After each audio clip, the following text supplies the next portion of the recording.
काही इराणला माहित नाहीये का, की आपल्याकडची शस्त्र किती आहेत आणि आपण किती दिवस तग धरू शकतो? रादर त्यांच्यापेक्षा तर जास्त कुणालाच माहित नाही. 1-2 मला वाटतं काल आली होती बातमी, की इराणनं असं म्हटलं, की आम्ही चर्चेची तयारी आहे आमची आणि अमेरिकेनं थेटपणे सांगितलं, की आम्हाला कुठलीही चर्चा करायची नाहीये. इराणनं चर्चेची तयारी दाखवणं इटसेल्फ हे सांगतंय, की त्यांना आता हे फार काळ लांबवायचं नाहीये? अगदी बरोबर म्हणालात तुम्ही. आपण आज पाहिलं जे एशियन कंट्रीज मधले मार्केट्स पण आहेत, हे सगळे राईज वरती आहेत. हं. हाँगकाँगचा असो, जपान असो, भारत असो. आणि आपल्याला माहिती आहे, की हे जे इंडिकेटर्स आहेत मार्केटचे, हे अचूक असतात. ऑलमोस्ट जसं आपण नरेटिव्हमध्ये आपण पाहिलं होतं, की जेव्हा लढाई सुरू झाली होती, तेव्हा आपण पाहिलं होतं, की मंडेपासून मार्केट पडणार आणि ते हो. तसंच झालं होतं. आज अपवाद होता, की मार्केट पुन्हा वरती आलंय आणि इव्हन भारताचं सेन्सेक्स जवळ-जवळ 800 पॉइंट चढलंय, व्हिच इज अ मिरॅकल. पण जर का म्हटलं, की लढाई किती, केव्हा, कशी चालू राहील किंवा थांबेल, याच्यामध्ये खूप विसंगती आहे. आपण पाहतो, की अमेरिकेने म्हटलंय, की आम्ही जेव्हा लढाई सुरू केली, आमचे 4 फोल्ड आमचे ध्येय होते किंवा आपण म्हणू शकतो एम होते.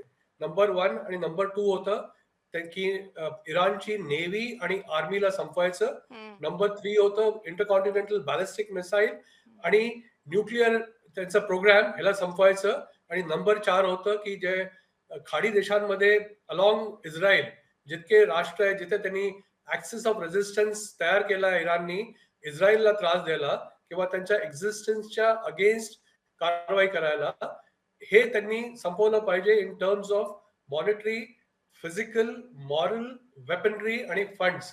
हे सगळं करायला त्यांनी करायला पाहिजे होतं. आपण असंही स्टेटमेंट पाहिलं फॉरेन सेक्रेटरीकडनं युएसच्या, की आमचा एम आम्ही अचीव्ह केला आहे विदिन. आम्ही एक्सपेक्ट केलं होतं की 2 आठवडे चालेल, पण हं. आम्ही एम अचीव्ह केला आहे.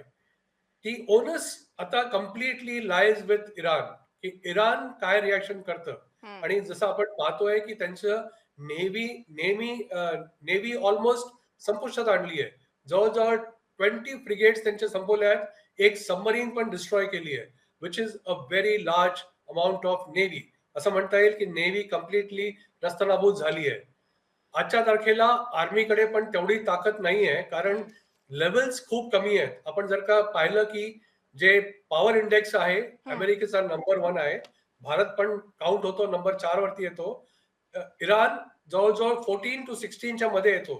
त्याच्यामुळे 1:16 स्ट्रेंथ असताना कसं काय इराण लढू देईल? हं. इराणकडे जो काही साठा आहे, एक दिवस संपेल. त्यांच्याकडे अंडरग्राउंड मिसाईल अजूनही पुष्कळ आहेत. त्याची तादाद पण खूप आहे. पण एक दिवस असा येईल, केव्हा इराण कॅन नॉट सस्टेन